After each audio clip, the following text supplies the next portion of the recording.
어제 우리 에스라의 대량 남감을 함께 보았습니다. 도착한 지 한 40일 정도가 지난 후에 이제 정신 차리고 상황들을 다 파악하였죠. 결국 에스라는 거기에서 무너지고 마는데, 분명히 참 이스라엘 백성들이 다시 예루살렘으로 돌아왔을 때의 그 모습과 자기가 상상하던 또 그 모습, 그리고 지금 현재 이스라엘 공동체의 모습이 전혀 딴판이었기 때문이었습니다.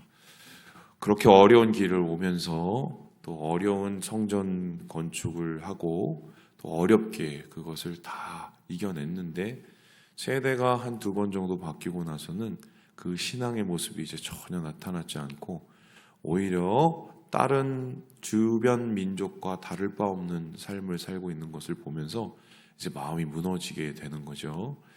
그런데 이제 더 황당한 것은 이 일에 앞장섰던 사람들이 그냥 철없는, 모르는, 자각이 없는 일반 백성들이 아니라 이 소위 말해서 방백이라고 그러죠. 모든 그 공동체의 리더들, 심지어는 제사장, 레위 사람들, 이런 사람들까지 여기에 다 앞장섰다는 것을 알면서 이건 뭐 갈 바를 알지 못하는 막막함이 이제 밀려오게 되는 것입니다.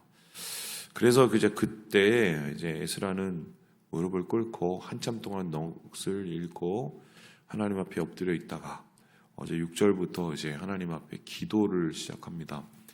이 기도에 우리가 첫 부분을 봤었을 때 특별한 것은 나와 저들을 구별한 것이 아니라 나와 저들이 하나가 돼서 우리라는 기도를 하죠. 비록 에스라는 죄를 짓거나 그러한 하나님 앞에서의 참 모자란 모습이 없었지만, 그럼에도 불구하고 한 공동체였기 때문에 우리의 죄로 받아들이고 하나님 앞에 엎드립니다. 그래서 이런 기도를 우리는 이제 대언적 기도라고 하고요. 이스라엘 백성들을 대표해서, 이스라엘 백성들을 대신해서 하나님 아버지께 엎드리고 회개하는, 자복하는 이 기도를 어제 우리가 처음 보았습니다.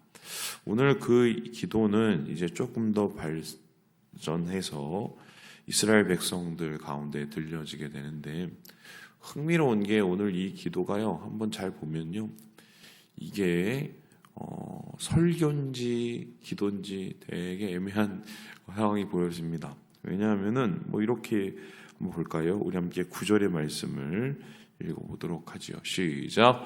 우리가 비록 노래가 되었사오나 우리 하나님이 우리를 그 종쇄하려는 중에 버려주지 아니하시고 바사왕들 앞에서 우리가 불쌍히 여김을 입고 소생하여 우리 하나님의 성전을 세우게 하시며 그 무너진 것을 수리하게 하시며 유다와 예루살렘에서 우리에게 울타리를 주셨나이다. 구구절절히 다 설명을 하고 있습니다. 우리가 여기 어떻게 돌아오게 되었는지, 그리고 과거에 우리의 모습이 어떻게 했는지, 그리고 지금 우리가 어떻게 잘못을 하고 있는지, 이렇게 잘못을 하면 어떻게 되는지를 구구절절히 설명하고 있습니다. 여러분, 이렇게 기도 잘 안 합니다. 그죠? 우리는 기도할 때 핵심적인 것들, 중요한 것들을 하나님 앞에 엎드리고 그것들을 우리가 간구하고 또 하나님의 음성을 들으려고 하죠. 보통 우리가 우리의 문제, 나의 문제를 하나님 앞에 드릴 때는 이렇게 구구절절히 기도하지는 않습니다. 이 구구절절히 기도하면 되게 재밌습니다. 왠지 아세요? 예전에 제가 기억나는데 지금 목사님이 된 분이 계세요. 이제 그분이 이제 전도사님이었을 때 대표 기도를 시켰습니다. 근데 대표 기도를 시켰는데 어떻게 기도를 하셨냐면, 하나님, 오늘 우리가 몇 명이 모였습니다. 우리가 지금 무엇을 하고 있고요, 몇 시부터 어떻게 예배를 드리고요, 이렇게 구구절절히 기도하는데 그 기도 중에 다 웃었습니다. 그래서 물어봤어요. 나중에 왜 그렇게 기도했는지 궁금해서도 공감을 못 참잖아요. 그랬더니 하나님께 기도할 때 세세하게 기도하라고 그래서 그렇게 기도를 한다는 거예요. 그래서 저렇게 기도할 수도 있겠지만 일반적인 모습은 아니잖아요. 왜냐하면 우리의 모든 상황을 알고 계시는 하나님이세요. 그러니까 사실 하나님 앞에 보통 우리가 기도를 할 때는 솔직하고 그리고 마음을 다하고 그리고 우리의 마음을 깨트려서 드리죠. 그래서 우리의 잘못을 고백하고 하나님을 인정해 드리고 또 하나님께 우리의 갈 바를 구하는 이게 보통의 기도인데 오늘 이 에스라의 기도는 다 하나하나 설명을 더합니다. 왜 이럴까? 이거를 가리켜서 이제 학자들은 뭐라고 하냐면 설교 기도라고 합니다. 설교 기도. 이게 무슨 소리냐? 이거는 하나님 앞에 기도를 하는 것도 맞지만 정확하게는 이 기도는 누구가 또 들어야 됩니까? 백성들이 들어야 되기 때문입니다. 그래서 백성도 들어야 같은 마음을 품게 되는 거고 그리고 그래야 하나님 앞에 같이 기도를 할 수 있기 때문에 이거는 설교적인 성격과 하나님 앞에 기도를 하는 성격이 합쳐져 있는 설교 기도다. 이렇게 볼 수가 있겠습니다. 그렇다면은 이렇게 설교 기도를 하는 이유가 무엇일까요? 이런 생각해 보면 알겠습니다. 제가 아는 또 옛날에 어떤 분은 그렇게 또 안수 기도를 좋아하시는 또 목사님이 계셨습니다. 지금 목사님 되셨고 그때는 이제 간사님이셨는데 안수 기도를 얼마나 좋아하셨냐면 교회에 이제 좀 유명하신 분들이 이제 선교단체 방문을 하면 끝나고 나서 교회 이제 이렇게 집회 끝나고 나서 그 강사님들 가려고 하시면 그 앞에서 갑자기 뛰어나가서 무릎을 팍 꿇습니다. 그래서 안수해 달라고. 그래서 아마 제가 알기로는 제가 아는 모든 목사님 중에 가장 많이 안수를 받은 목사님이라니까. 왜냐하면 그 당시에는 그렇게 안수를 받는 게 되게 유행이었어요. 그리고 어떤 느낌이 있었냐면 엘리사, 엘리야 뭐 이런 것 때문에 엘리야한테 안수를 받고 엘리야의 옷을 입어야 엘리사가 된다는 뭐 이런 생각이 있으셨고 그 예전에 기억나시는지 모르겠지만 그 최자실 기도원 오산리 기도원에 가면 그 엘리야 옷도 팔았습니다. 그거 아세요? 그래서 다른 게 아니고 엄청 두껍고 따뜻해요. 나가서 기도하라고. 그래서 엘리야 기도 옷 그래서 이런 게 있었어요. 내가 저분한테 안수를 받으면 저분으로부터 내가 능력을 뭐 전수받는다 뭐 이런 개념 때문에 그러신 것 같아요. 근데 전혀 아니죠. 전혀 아니죠. 우리가 그 안수 기도를 받는 것은 제가 볼 때 그렇게 생각을 해요. 하나님께서 특별히 은혜를 주셔서 물론 성령의 은사가 나가게 하시는 옛날에 그런 경우도 있었지만은 대개의 경우 안수는 이런 겁니다. 그 두 가지 기능이 있는데 축복이죠. 정말 그 사람을 사랑하고 그 사람을 아끼는 리더들로부터 마음껏 그 사람을 축복할 수 있도록 할 수 있는 이게 이제 안수기도의 첫 번째 기능이고 이 두 번째 기능이 이게 되게 중요한데 기도를 하지 못하는 분들을 대신해서 기도를 해주는 겁니다. 그러기 위해서는 사실 영혼에 대한 민감함이 있어야 돼요. 그래서 이분, 이 성도님 혹은 지금 이 형제와 자매가 어떤 아픔과 어려움 가운데 있는지를 알 수 있으면 더 좋고요. 그리고 기도 가운데 하나님이 마음을 주시는 것들이 있다면 이제 그것을 대신해서 기도 드리는 겁니다. 이렇게 대신해서 기도를 드릴 때는 사실 설교 기도가 어울려요. 왜 그렇습니까? 지금 이분의 마음을 하나님 앞에 함께 올려드려야 되기 때문에 상황과 환경과 또한 이분의 중심과 이것들을 대신해서 올려드리는 사실 지금 에스라는 자기가 통로가 되어서 하나님 앞에 기도의 창구를 열고 이스라엘 백성 지금 자기의 무지몽매한 영적인 어두움 속에 있는 이스라엘 백성들을 깨워서 하나님 앞에 대신하여서 기도를 올려드리는 지금 이 모습이 바로 오늘 본문에 나오는 설교 기도다 이렇게 얘기할 수가 있겠습니다. 자, 그렇다면은 에스라는 이 기도를 통해서 이스라엘 백성들의 어떠한 모습을 다시 깨우고 일깨우고 그들이 하나님 앞에 나오게 했을까? 여기에 보면은 제일 중요한 몇 가지 포인트가 있는데 가장 기본은 팩트예요. 모든 상황을 팩트를 가지고 있는 그대로 하나님 앞에 기도를 하는데 첫 번째 그가 이 기도를 통해서 전하는 것은 뭐냐면요. 우리가 도대체 무엇을 했는가입니다. 우리 함께 우리 10절의 말씀을 같이 한번 읽어보도록 하겠습니다. 시작. 우리 하나님이여 이렇게 하신 후에도 우리가 주의 계명을 저버려 싸우니 이제 무슨 말씀을 하오리까. 이렇게 하신 후에도 라는 것은 뭐냐면 하나님께서 한없는 은혜를 베풀어 주셨음에도 하나님께서 우리를 그렇게 용서해 주셨음에도 라입니다. 그래서 그 용서해 주셔서 지금 다 죽어야 되는 우리를 그나마 살리시고 남겨두셔서 그리고 페르시아 왕의 도움을 통해서 다시 돌아오게 하시고 성전을 짓게 하셨음에도입니다. 한마디로 1세대들이 다시 귀환하여서 하나님 은혜로 지었던 성전 재건 공사와 하나님 안에서의 귀환을, 은혜의 귀환을 뜻하는 것인데 그렇게 했음에도 우리는 어떻게 했느냐? 하나님의 계명을 저버렸다. 다시 말하면 배은망덕이죠. 배은망덕한 백성이 바로 우리입니다 라고 고백을 하고 있습니다. 왜 배은망덕하냐? 11절을 보시면 분명히 선지자들을 통해서 너희는 가서 거기에 있는 악한 것들과 절대로 가증한 일들과 접하지도 말고 담지도 말고 악은 모양이라도 버리라고 이야기를 했습니다. 그럼에도 불구하고 12절을 보니까 어떻게 합니까? 그 여자들을 데려오고 그 딸들을 데려와서 소위 말해서 이 땅 가운데 오히려 죄가 번성할 수 있는 기회를 열어주고 우리조차도 사실은 그 죄 가운데 오염되게 되는 그런 현실을 맞이하게 됐다는 것입니다.